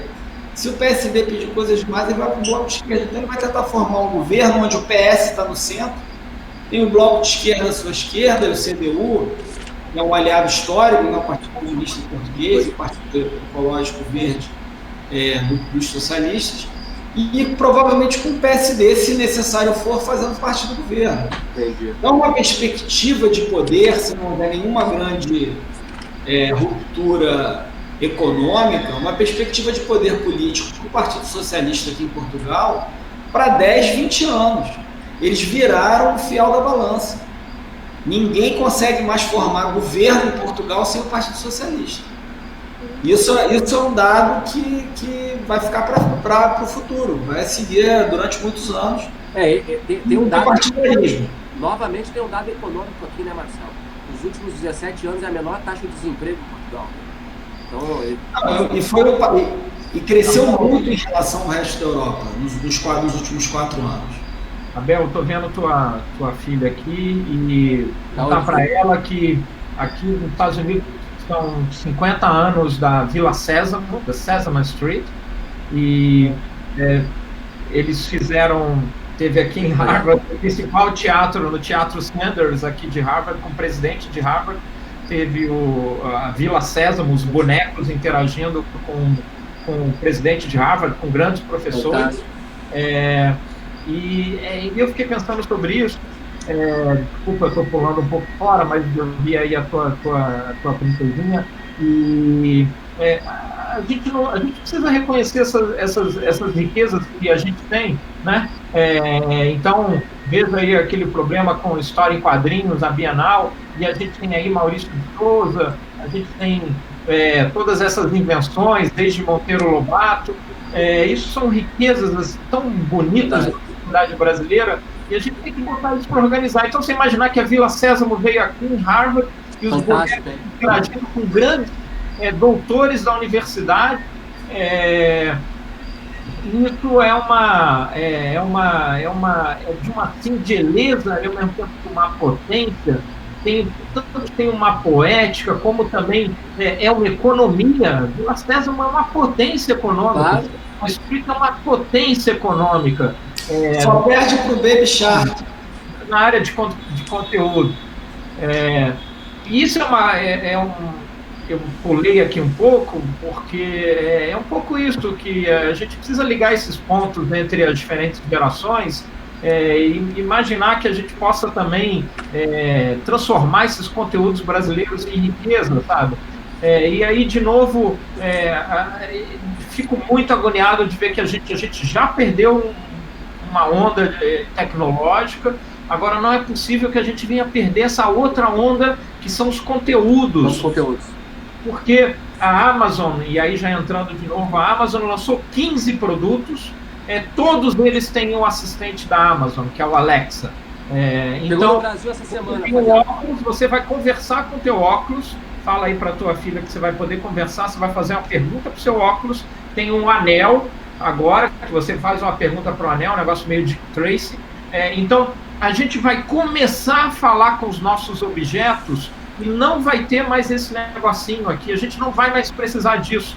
Você vai conversar com o botão da camisa, você vai conversar com o anel, vai conversar com óculos, e tudo isso você vai fazer perguntas: como é que eu chego em tal lugar? Eu queria pedir uma pizza, eu preciso pedir tal coisa, eu preciso comprar tal coisa, só falando. Ô, Fajardo, você quer dizer o seguinte, que eu vou trocar a Carolina pela Alexia, é isso mesmo? Não, o que eu quero dizer é o seguinte: vou economizar, 600 reais. Eu quero dizer o seguinte, que a China já domina esse hardware do 5G, e aí entram as guerras tecnológicas, e por isso a perseguição do Trump com a Huawei, porque a China já domina esse hardware, mas ela ainda não tem o conteúdo.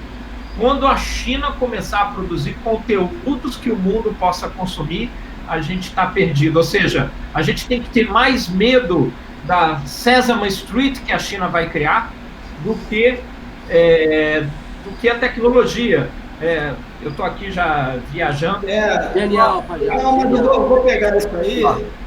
Eu acho que, assim, com a sua fala, o que transmite para a gente é muita tristeza, né? Porque a gente não pode ficar... Eu fico muito triste de ouvir tudo isso, porque quando a gente olha para o cenário internacional, e você vê um país com a população do Brasil, com o tamanho do Brasil, com as riquezas do Brasil, com o posicionamento geopolítico do Brasil, e compara, né, com os Estados Unidos, já é uma dificuldade secular, mas compara com a China, que há 40 anos atrás tinha a economia 10 vezes brasileira, compara com a Índia, né, com a Rússia, que pode ter a melhor economia do mundo, mas são potências nucleares, tem falas fortíssimas na comunidade internacional, tem assento no Conselho de Segurança na ONU. A China, a Índia, se tornando cada vez mais um player geopolítico internacional, ali na Ásia, na Arábia, nos países árabes. E o Brasil virou o quê, né? O Brasil é o quê? E se apequenando cada vez mais. Eu acho que isso é preocupante, Marcelo, quando você vê que o ministro mais elogiado é o ministro que asfalta estrada. E que faz ponte. O ministro da Cultura é uma piada, o ministro da Educação é lamentável, e o ministro da Ciência e Tecnologia desapareceu no espaço. Gente, vamos começar a encerrar aqui, Marcelo? Então, Bora! Nós temos aqui o Fajardo, um quadrozinho, se você quiser participar. Espera só um minutinho, Rodrigo. Amigo camisa do Flamengo, quer ver?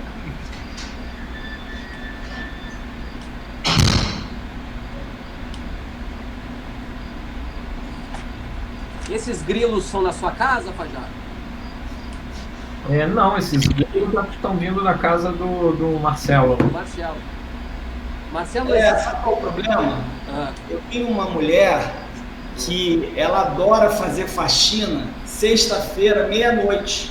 Que ótimo. Então ela tá passando aspirador na casa agora. É. Se você tivesse a Alexia e um aspirador ligado Vocês viram Friends? Só para vocês não ficarem muito deprimidos, deixa eu contar um negocinho. Friends. Estão tendo ontem, hoje, 2 dias de seminários na Escola de Arquitetura de Harvard sobre as religiões afro-brasileiras e a contribuição dos terreiros de candomblé e a contribuição dessa cultura afro-brasileira na construção de paisagens urbanas mais sustentáveis, ou seja, entendendo o terreiro de candomblé além da sua dimensão espiritual, mas entendendo na medida que ele exige uma necessidade de área verde, eles hoje são, especialmente na cidade de Salvador, eles são micro-oásis urbanos. Então, as áreas com maior concentração de cobertura vegetal em Salvador estão associadas à presença dos terreiros de candomblé. 2 dias de discussão aqui em Harvard, na Escola de Arquitetura, sobre terreiro de candomblé do Brasil. Então, a gente precisa, parece alegórico, mas a gente precisa olhar para essas nossas riquezas, e é lamentável que a gente não esteja vendo isso, mas eu não estou deprimido não, Marcelo, a gente tem solução. Não, deprimido eu não fico, eu fico triste. Eu acho que o Flamengo campeão vai dar um novo... É uma pena. O campeão Libertadores da América vai dar um novo ânimo para todo mundo no Brasil. Vamos lá, Marcelo. A gente ouve aqui fora, né? Dá pena. O Brasil, quando a gente fala sobre o Brasil, as pessoas falam assim, dá pena o Brasil... Não, quase assim, dá pena o Brasil não ter cumprido o seu destino histórico, né?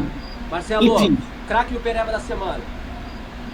Cara, o pereba da semana, sem dúvida, é o Trump, que está num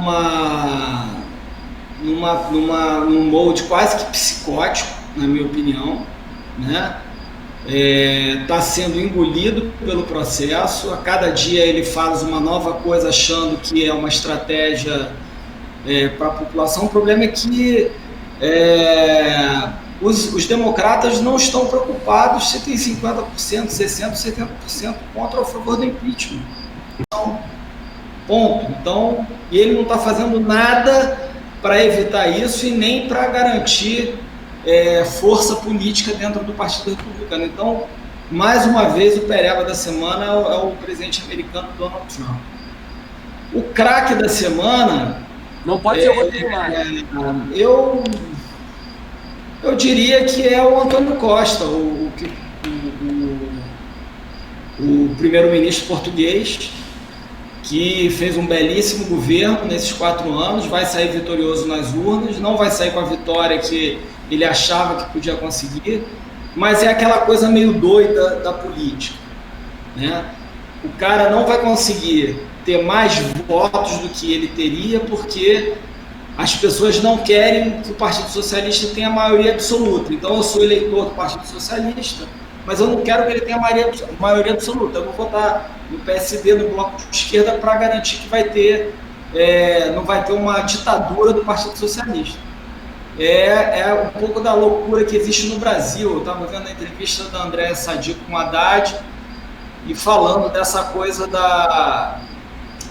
como é que é a expressão que se usa do PT, do PT ser não é homogêneo, qual é a expressão, Rodrigo? Pô, Marcelo, faltou a expressão, mas assim, do PT não abrir espaço para as outras lideranças. Hegemonismo. Hã? O velho hegemonismo gramsciano. Hegemonismo. Você vê como o Haddad fala fato. Aí é aquela coisa, porra, é o Flamengo. O Flamengo tá ganhando tudo, né? Imagina, agora, pô, tá com as finanças em dia, tá com um timaço, vai ganhar Libertadores, vai ganhar Libertadores, vai ganhar o Campeonato Brasileiro, ano que vem vai ser campeão de novo. Aí ela vai falar, eu não quero mais hegemonia, esse ano não quero ganhar. Isso não existe. Então, a mesma coisa com o Antônio Costa. Ótimo. Tá perdendo pelo sucesso. Vamos lá comigo. Só um comentário antes da meu craque do Pereba. O último jogo da quarta-feira de Grêmio e Flamengo simplesmente comprovou estatisticamente que 25% dos títulos do Flamengo deveriam ser o quê? Devolvidos. Não é isso? Ai, meu Deus do céu. Vamos lá. Pra mim, o Pereba... Você no Rio torce pro Botafogo, né, Rodrigo? Não, provavelmente. Eu tô carinho do Fluminense, mas a Maria Laura e a Carolina são vascaínas. O Flamengo teve dois gols anulados e ainda acha que foi roubado. Três gols anulados. Corretamente anulados. 25% foi gol. Os outros 75% significa o quê? Enfim, vamos lá. Para mim, o Pereba da semana é o Lênin Moreno. Né? O Lênin Moreno, além de ter sido eleito pelo Rafael Correia, logo a seguir ele traiu o Rafael Correia. Ele tentou agora essa semana, fez um empréstimo ao Fundo Monetário Internacional de 4,2 bilhões de dólares e aceitou o receituário do Fundo Monetário.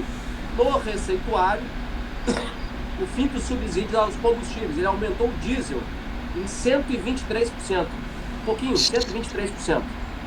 Significa que a economia entrou em colapso, porque ele dizia o seguinte: ao aumentar o diesel em 123%, eu vou ter uma receita de 1,5 bi.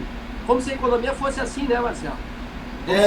Como se tributasse mais. Não vai ter redução da demanda, não. Vai todo mundo pagar o preço para a mesma quantidade. Como simples tributo aos mais pobres, precarizados no mundo do trabalho, revertessem dividendos, impostos, tá? Enfim, esses economistas aí da cartilha não é fácil. Cara, esse Lênin Moreno vai ter um fim muito triste, né? E ele, há 48 horas atrás, ele decretou um estado de exceção do Equador. Significa que a liberdade de imprensa ela está vigiada pelo governo e pode fazer prisões políticas. Hoje, na capital, foram presas 350 pessoas. Ou seja, nós estamos entrando aqui num vizinho, numa situação muito complexa. Para quem faz chamar o Maduro de bolivariano, enfim, eu queria saber o que os liberais estão falando agora do Lênin Moreno. Para mim é o Pereba da semana.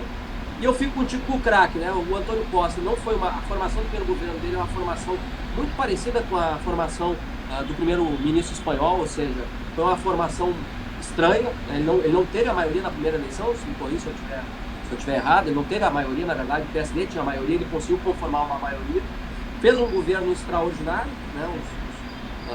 Não aceitou a troika, né? Ele combateu o receituário da troika, né? Isso é um dado extraordinário, que na verdade vinha lá que queria tributar as pensões, a diminuição de pensões, enfim, e chega aos 4 anos aí com uma margem de quase 10 pontos à frente, faltando 2 dias para as eleições, quase 10 pontos à frente do Rui Rio, que é o ex-prefeito lá do Porto, do PSD, ou seja, ele é o grande vitorioso essa semana e vamos esperar que as urnas lá em Portugal confirmem esse resultado. Ele é o craque pelo conjunto da obra, dos 4 da obra.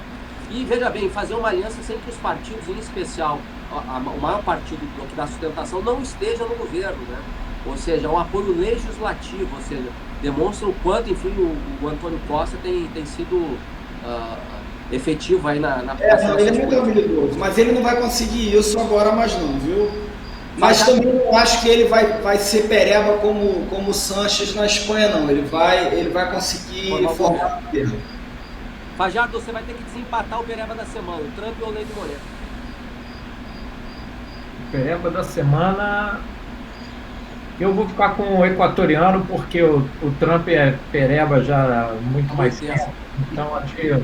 E está próximo da gente, os nossos irmãos aí, nossos hermanos, e é assustador o que está acontecendo lá. Não, esse cara vai ter um fim muito triste lá, hein? Bem, bom, Marcelo, as considerações finais, eu queria agradecer, Fajardo. Obrigado por ter aceito o nosso convite. Você é uma das mentes mais brilhantes da cidade do Rio de Janeiro. Não, é a dica da semana, Rodrigo. A dica da semana para mim é hoje, Rock in Rio, Iron Maiden. Quem não for, assista no canal Multishow. Fajardo. A dica cultural, literária. Eu não estou no Rio nesse momento, mas eu acho que tem uma dica importante, que é todo mundo ir lá no Bar Luiz, para a gente, se o patrimônio é importante, se é um lugar afetivo, a gente tem que ir cuidar e tomar chopp e comer salsichão lá, porque isso é uma maneira de sustentar esse tipo de patrimônio que é tão especial para a gente. Essa é uma dica e, sem sombra de dúvida, é o Rock in Rio. De novo, a história da Vila Sésamo, uma marca genuinamente brasileira e importante, e a gente tem que ir lá aproveitar o Rock in Rio também. Rock in Rio, Bar Luiz. A minha dica da semana é a entrevista do Lula ao Beluso e ao economista Eduardo Moreira, no canal GGN. Foi a melhor entrevista que o Lula deu na prisão até hoje. Eu acompanhei algumas, não vi todas, mas eu acompanhei algumas. Foi a melhor de todas, até porque o tema era economia, né? E vou dar uma olhada. Muito leve, tava assim, parecia que foi uma sessão de descarrego. Qual é o canal, Marcelo? Repete, por favor. A entrevista tá no GGN. O canal. Canal GGN, é o canal do Luiz Nassif. O canal GGN. Foi uma entrevista muito bacana, foi a melhor entrevista que o Lula deu. Falou um pouco do governo dele, da história, da situação dele atual, do Brasil. E aí, Fajardo, eu vou falar daquilo que você falou, acho que a gente não estava nem no ar ainda. Impressionante você ouvir o Lula falando sobre a vida das pessoas, né, e a vida das pessoas pobres. O bicho viveu aquilo ali tudo, cara. Sim, isso é. O cara viveu enchente, falta de dinheiro, carestia, desemprego, violência policial, saúde pública caótica, pouca oportunidade de educação. E ele fala com uma propriedade que assim, não há outro brasileiro, talvez o Rui Costa na Bahia fale com tanta propriedade da realidade do povo brasileiro como o Lula. E eu acho que você é um patrimônio, você que trabalhou tantos anos com o patrimônio do Rio de Janeiro, você é um patrimônio da cidade, uma cabeça que a gente não pode deixar de ter dentro do poder público, ajudando a cidade, ajudando a população do Rio de Janeiro. Marcelo, eu que agradeço a admiração minha por você também. Eu tenho memória vívida das nossas conversas na prefeitura. O Abel que voltou aí também. Um prazer estar aqui. E sou aí seguidor fiel do Política Etílica. Desejo que o programa cresça, se estabeleça cada vez mais. A gente precisa ter qualidade na administração, na prefeitura, a gente precisa ter qualidade de conversa, e é isso que vocês oferecem, e eu que agradeço. Eu estou me oferecendo à cidade, estou me oferecendo aos cariocas. Eu tenho esse espírito de contribuição.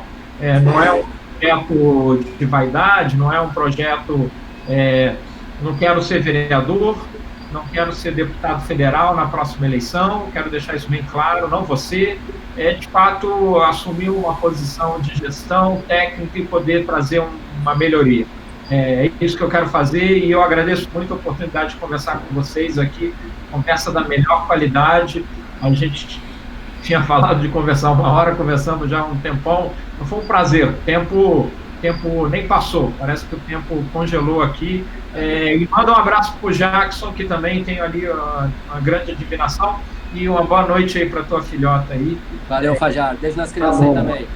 Gente, bom final de semana, bom Rock in Rio aí, Rodrigo. Valeu. Tchau, Carolina. Tchau. Beijo. Obrigado. Tchau, tchau. Tchau, Marcelo.